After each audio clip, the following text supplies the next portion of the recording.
Excellent. Great start. Well, that was some fun, like improvisational music making. There we go. Yes. Yeah, man. Again, thanks for coming on with me, bud. We let's take a minute and say hello. Hello, world. Hi, Uh, hey everybody. uh, Sending you kisses from wherever you if you're not on my wall, this is Blake Zealear coming at you. I am a relationship engineer and sacred sexuality and intimacy coach, and one of the team members for the team of Flourish Coaches, the Poly Kinky Queer group coaching program coming up soon. Excited to be here with you, John. And we almost had you in Flourish, man. It would have been so nice to be there with you, but so close. almost. But Yeah, tell us about so you. close. Yeah. Yeah, and I'm Johnny Vajra, everybody. I am a sex and happiness coach, as well as an erotic blueprint coach, and the co-owner of the St. Pete Retreat here in Florida. And that's exactly the reason why I wasn't able to be a part of the Flourish program, because I was in the middle of juggling selling two houses, and then buying this wonderful space that now we're going to be holding so that we can bring in amazing beings such as yourself, Blake, and others. Right on, man. I can't wait to see it from this little 10 by 10 frame. It's pretty nice. But yeah, man, I'd love to come through soon and check the whole place out. Congratulations on the new digs and the new event center. That's awesome. Thank you. Thank you. Yeah. So, my man, we started out from this starting place, this question, right? How does a poly kinky queer man make it in the world? And making it is relative, of course, but I am curious about you. I've been curious about you since the day we met. Like, how did you get to be here? How did you make it this far? How did you come up into yourself and really embody the man you are today? Oh man, how did I get here? Well, I mean, particularly from the angle of how weird you are. How did you get to be this weird? How accepting of how weird I am. That's really the question. Yes. Yeah, that's really. I've always been weird. Yeah, and it's been it's been quite a journey to get to the point where I am fully accepting of exactly how weird I can possibly be, and that is partially the journey of me opening up and healing the sexy chakra, that the aspects of myself that were really blocked and that had experienced trauma, with me more in regards to sexuality.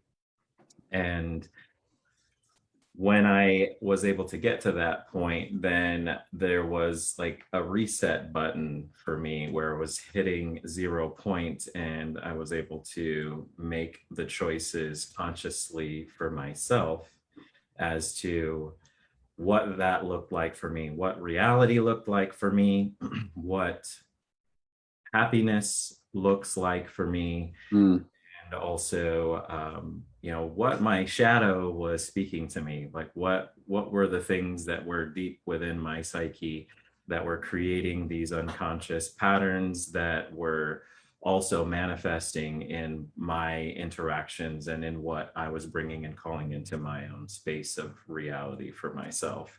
And when I started to go deeper with that, then of course through a lot of my work with the International School of Temple Arts, ISTA, and then a number of other mentors, including the Lori Handlers. Shout you out, Lori, because I love you. The immortal Lori Handlers. Right. And so all of that, digging into my soul and really coming into those deep conversations with myself, and also putting into practice what I had learned over and over and over, wash, rinse, repeat. That's where I ended up getting to the point where I realized, hey, one, let me try out this poly lifestyle, this non-traditional way of relating, as well as going deeper and realizing that, I do have a kinky side and I like it. So do many other people, I imagine. As well, yes. And then also this identifying as, and then letting go of the label of being queer and what does that mean to me. Mhm. So yeah, once I got to that point, then it was more of a, okay, well, hey, now I'm here, I'm exploring where I'm at, I feel comfortable where I'm at. How about I let all that go and just continue to be me? And what does that look like to acknowledge that I am the same human that, came out of my mother's, what, and now I'm just an evolved human and I'm evolving even more. And what does that look like? And how do I continue to open up myself so that I can be in a space of learning what that looks like for me? Mm. Yeah, beautiful, man. Thank you for that. Yeah. Absolutely. I got a question for you. Okay. How did you get here? Because I know you got some juiciness about yourself too, Blakey Pooh. Man, it wasn't that spiritual at the beginning. To hear you describe it, it was like, well, I went in and I did the work and I tinkered with this and I faced that shadow, and I'm sitting here like, man, I didn't start doing that until much later. Ooh, yeah. That describes like maybe the last 5 years for me, a lot of what you just shared, but fuck, man, prior to that, it was a lot more of just crashing into things and feeling ostracized. Like, as far back as college, it was like all of my male friends would kind of talk about me behind my back and describe me as gay or call me gay, and sometimes they'd let it slip out in these little, like loving kind of slurish ways, just tease me about it. And later on, when I became poly, it was just really, really polarizing to like my whole social world. You know what I mean? It was like a lot of my friends were like, "Ooh, what are you up to? Like, you're doing that with both of them? Like, can I play?" Some people were like that, and a bunch of other people were like, "I never want you to talk to my girlfriend ever again." And it polarized my world, man. I lost a lot of friends over it. People who I miss dearly, actually, like, my college freshman roommate. We were just like tight as could be, and then one day, poof, and I can't help but think it was about that. And then kinky has been less of an edge for me because I really started like fully saying yes to my kinky weirdness when I was already embedded in a community of people who were, saying yes to all the same things I was saying yes to, or identifying in all the ways that I was identifying. But the short answer from that long answer is like, I I ran away from all the people that didn't understand me or that I didn't feel like I could be myself around, and ran towards the people who validated my existence. The people who were like, "Oh, you want to make out with that guy? You want to have sex with that guy? Like, that's hot. Come here. I want to be friends with you." Little by little, that's how my world steered itself, or I steered myself into it. And that led me to a place of type of acceptance that allowed me to say yes to all the personal growth work and shadow hunting and ISTA and everything else that you mentioned.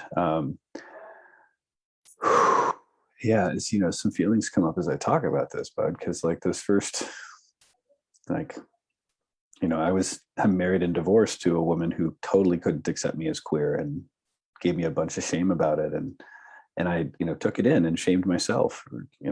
So like, how did I get here was a dark night of the soul, followed by lots of training, lots of coaching, lots of meeting people like yourself who I feel really natural around, and feel like, it's like, oh, I can look in this mirror and see that it's okay to be me a little bit more. Mm. That's a lot of what I want to offer to the world, is that comfort, safety, community, and permission to just be who the fuck you are. Be proud of it, Yeah. What you said, there's a lot of things that I resonate with too. And I mean, getting out of the woo woo and going into the earthy meat of it, it's some of the themes that I heard you say are, feeling rejection, and also,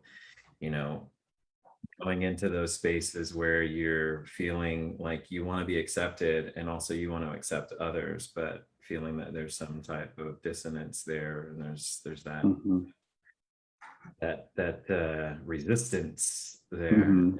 then also, running away, almost like isolating yourself to the point where you feel like, I need to just go and be around people that really that resonate with me and are in that same vibration as me Sure. in the moment. And then, you know, going into this deeper space of who am I? Yeah. What do I want?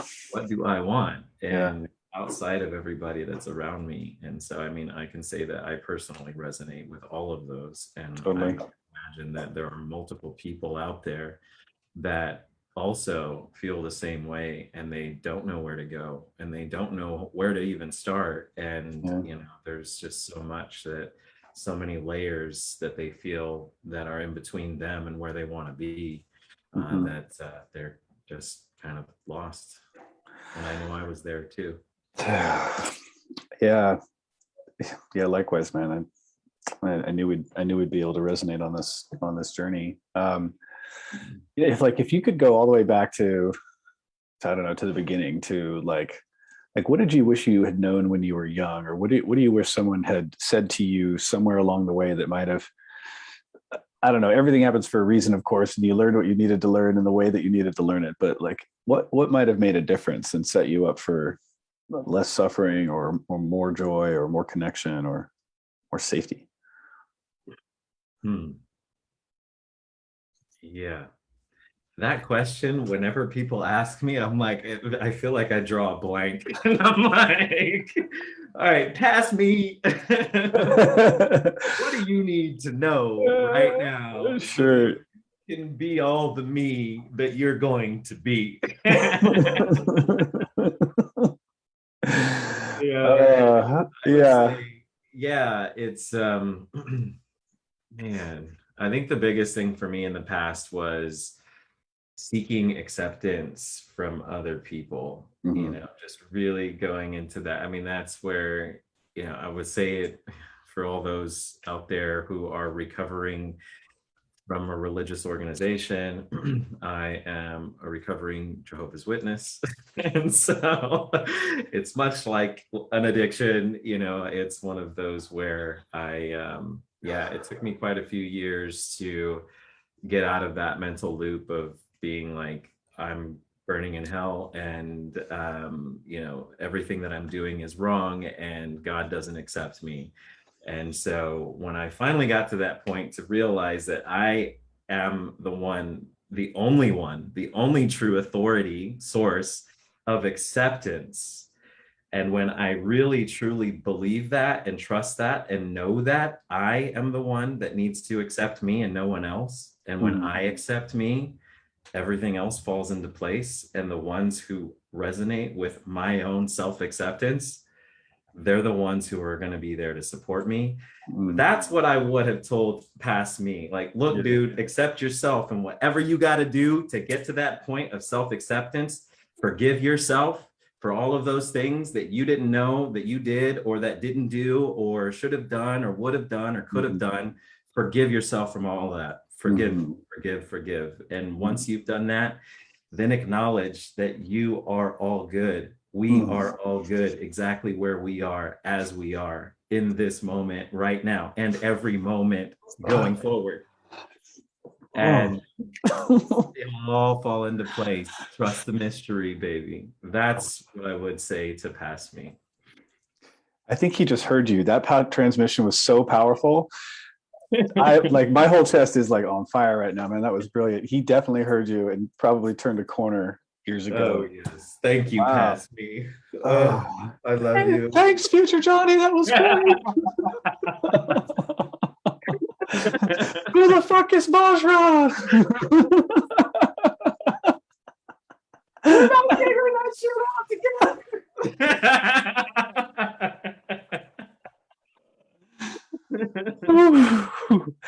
Yeah. I hope my past self heard you too, because that's what he needed to hear as well, man. The self acceptance piece it really is everything. In order to get there, like I would add, like I had to do a lot of work around my family too, because like and I'm still doing it. Like I just spent a whole week with them, like 2 weeks with them, and had a wedding and everything. And like I was so impressed with like how accepting they actually are, that it like, at least now, really made me confront my story of how accepting I thought they weren't, and be like, how did that even get there? Because like I totally had this belief that like I'm not even safe at home, even though like, I've always had a safe home for the most part, like it's just weird, but it helped me kind of track back through time how much energy or thought or belief I had behind othering myself, and like taking the weird that I felt in myself and not accepting it and turning that into everybody else's judgment of me. That that I don't belong and that I'm weird and nobody gets me, and that all I can point at all the things like, well, I'm a poly, queer, kinky, blah blah blah blah blah, and I have and I just find all these reasons to convince myself, all this evidence to convince myself that I am a freak and that therefore I'm not as lovable. It's just it's like a big chicken and an egg question for me as to like what came first, being othered by other people or doing it to myself and then the projection.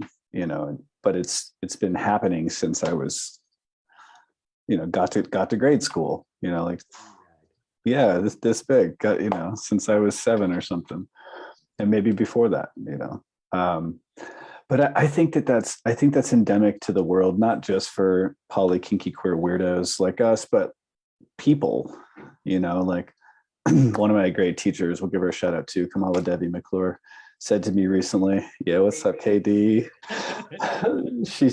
They said to me recently, the question I asked is, could you imagine, or is it possible to raise a child without a core wound? And their reply was, we all have a core wound that's simply separation from source. And it just manifests as all of these other forms of pain, like abandonment and not belonging and shame. And but it all kind of comes down to the same. Yeah, thanks, Katie. But I think it's something that we're all dealing with, is this feeling of separation and not belonging. And I think people who find themselves as different by society's standards internalize that, and then they push themselves away from the tribe, push themselves away from community and safe space. And anyway, more of a share than a segue, but I'm curious what that brings up for you. What brings up for me is, we're looking at all the ways that we're not, and there's something, in this like collective space of consciousness that is this. What are all the ways that I am not this? All the ways that I am separate from this person, Yeah. separate from this idea, this identity. Mm-hmm. How about we just say we're not any of it, really? It's the mind's construct, the ego, which is a beautiful thing. Thank you, ego, which is saying, hey, look, this is how I create spatial awareness. And it's by saying, I am this, I'm not that, I'm not that. And when we allow ourselves going into the meditative space, or going into that space of back into the breath, back into presence, and breath, sound, movement, getting out of the head and into and fully embodied, then that's when we get to that point where we can start to feel again from the biggest brain, the most connected brain that is in our bodies, which is our heart. And that heart will tell us exactly what is and what isn't. And the heart knows. The heart is not one that thinks it is this or that. It knows exactly what is. So when we feel into that, that's where we can get back into that space of being on the right track, as they say, and whatever Totally. that may be.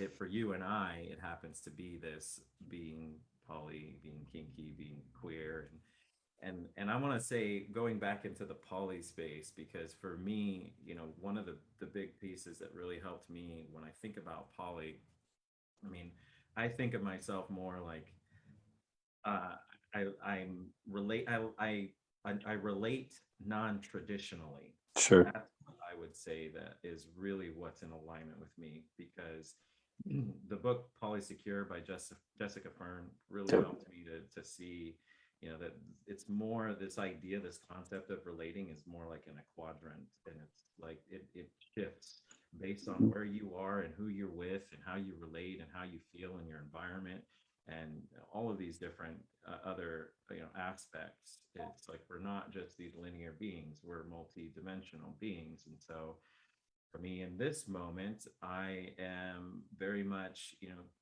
comfortable and solid being with my wife and being more in like a swinger type of Mm-hmm. situation, very much, inviting people into the space and sharing, that love and all of the juiciness. And Mm-hmm. there was a time when I was very much poly solo, and I was just, I was all about me and relationship anarchy and all these other different concepts, really Mm-hmm. exploring and experimenting. And so the reason why I'm saying all this is because there's a lot of people that have reached out to me for coaching that have been like, I'm trying this and it's this way, and my partner wants to be with this person and I'm supposed to be okay with it and the way that they want to do it, and like each time I say yes to them, then I go into this traumatic response and then I'm like blown out for 3 weeks and I don't know how to deal with it. It's something wrong with me, and it's like, wait, actually there's nothing wrong with you. Your body is responding, and this is a perfect opportunity for you to listen to what it is that your body needs right now in this moment. And if it is not in alignment, if that situation is not in alignment with where your body's at right now, that's okay. Mm. Beautifully said, man. Beautifully. I affirm that as well. It is okay. I think, I mean, it's more than okay. Your truth is completely valid. And I think where people really benefit from a little bit of guidance and coaching and even just reflection from somebody who's, been fucking it up longer than they have. It's like, what do you do? This is a question I'd asked myself several times. Like, what do I do when, like, okay, I finally punch through the ego and all the noise in my head, and I finally get down to my heart's truth, and I really listen to that unequivocal, heart-centered voice, and it says, this isn't the relationship for you, or you don't like this career, you should quit it, or you should sell your house. No, sell 2 of them at the same time and buy a third. It's like, it's, I reached to I borrow. don't recommend that. Just so you know, it's like, oh, it's possible. Yeah, I mean, I don't recommend opening a 7-year monogamous relationship with just a few hours of conversation either, but I did it because at the time it seemed like the right idea. It seemed like what my heart and her heart was telling us to do.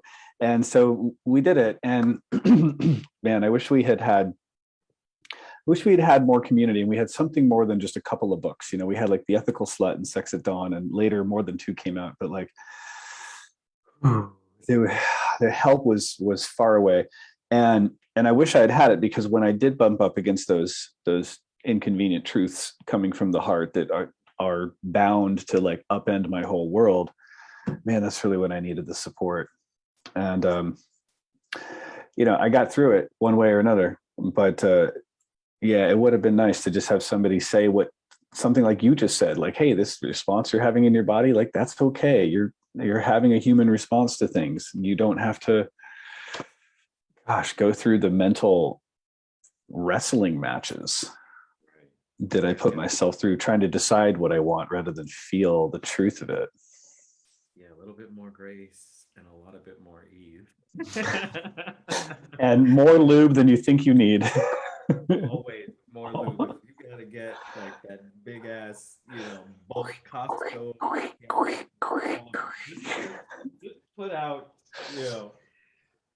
trash garbage bags all over the floor and create a slip and slide if you need to. Trust me. I want to, like ketchup bottles would be really good for lube. Why don't we use ketchup bottles? Just go, I think that'd be a good delivery system. Yeah, you just make sure you really wash that ketchup bottle real good, because that smell, I don't know. I mean, for some sensuals out there, that could be a thing or it couldn't be a thing. Got a little shadow around that.